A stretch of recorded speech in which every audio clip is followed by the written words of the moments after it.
Yeah, it is a tough one to handle. Um, you know, in Tiger Stadium playing LSU, defending national champs.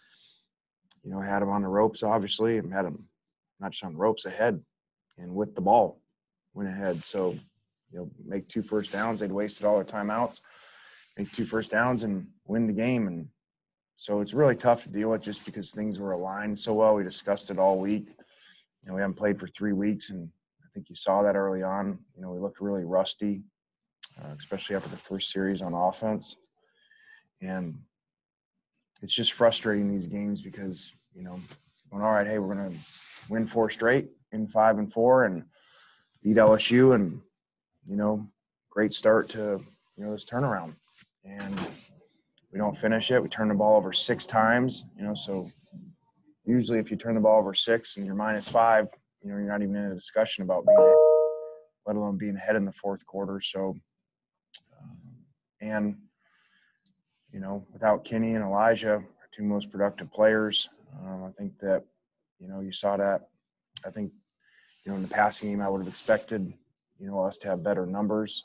That was their weakness. They really struggled on defense in the back end. And so really a shame because we had them, and you're not going to get many opportunities like that. You're certainly not going to get opportunities where, opt-outs, COVID, and almost empty stadium in LSU. That ain't going to happen again. So just really frustrated. And so we're not really big on guys played hard, and we played 94 snaps of defense and all that stuff. Don't matter. We've been here too long now for that. We need to win games, and we didn't do that. I'll start with Nick.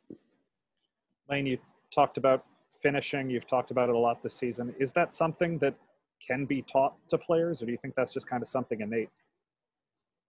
I don't know. We talk about it, obviously, but you just got to make the plays. We get manage situations better, too. We wasted 2 timeouts in the first half on defense.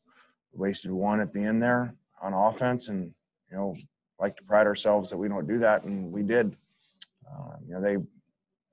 They were out of timeouts, in the fourth quarter. So, had we not wasted that 1 timeout also, even after all the bad stuff that happened in the last turnover by Matt, we still would have had 1 extra one to stop them. They would have had to punt the ball back to us. So just really frustrated, especially because we did come all the way back, down 16. We go on a 28-6 run, which was awesome. The energy, the sidelines, it was all great. It was all aligned to, be a great story and a great ending to the regular season. And, especially I thought it would have meant a lot to do that without Kenny, especially without Elijah, just to show guys stepping up. But we didn't finish it. That drive with about 5.5 to go, kind of reminiscent of the Auburn game, just kind of what went through the coaching staff. What were you guys trying to do with that last drive there? Yeah, you're right, Nick. Same thing I said. Felt just like the Auburn game, which is frustrated to come back, take the lead, get the ball back with the lead, and, you don't finish it. We waste a timeout, take a sack, false start. So just not really good-looking football, which was very frustrating from the head coach. Parrish Alford. Lane, you mentioned rust. Is that what you thought was going on with Matt and the interceptions in the first half? Yeah, I'm not making excuses, but I did feel like that, which I was nervous about, that we hadn't played for so long. Kind of like I think when we played Vanderbilt, they were in the same situation. I felt like that with them, missed tackles, timing, and also, not make excuses, Elijah not being there, and guys playing new spots. Mingo had to play inside, which, he really hadn't done. So I think Matt will be the first one to tell you he didn't play very well. Competed really hard. He probably was, an example of what our team was. We didn't execute really well, didn't do the right things at times, but, played really hard, competed really hard, tried to win, but, didn't do the other things right. The running game looked like you had more success with it in the second half. What did you see there? Well, we'd said, we got to wear these guys down and get the play count up. They were thin, I think Ed said 48 or something scholarship players is all they had. And so, sometimes it happens, with tempo. It takes a while to get going, and we did do that and did start to run the ball really well in the second half. Matt, 158 yards rushing himself. So, and they were, trying to stop the passing game, obviously, with lighter boxes, and you got to run when they do that. What has Henry Parrish done to kind of elevate himself and get more opportunities down the stretch?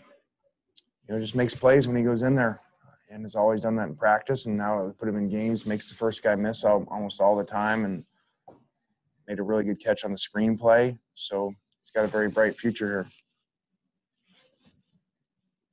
All right, we'll go to Courtney. Lane, just going into this season, obviously more complicated than any coach would probably have in their normal first year, but wrapping up the regular season, how do you kind of summarize your experience? Well, I think up and down. We started slow in some areas, which no spring ball, first-year staff, and then hit a run of playing really well and should have finished that off tonight with 4 straight wins. So it's been a crazy year, just like not playing in 3 weeks, and then all of a sudden playing down here. So just wish we could have finished on a better note for the players, especially the older guys. And it was there. We had all the chances to do it, and you're not going to get many chances like that. So just really unfortunate. And this one's gonna hurt for a while, especially because there's no more regular season games to go play. So figure out where we're going to a bowl game, which is great for our program to be in a bowl game. I think first time in 5 years. So I'm not really positive right now, but I guess there are some positives if you go back and look at the whole season.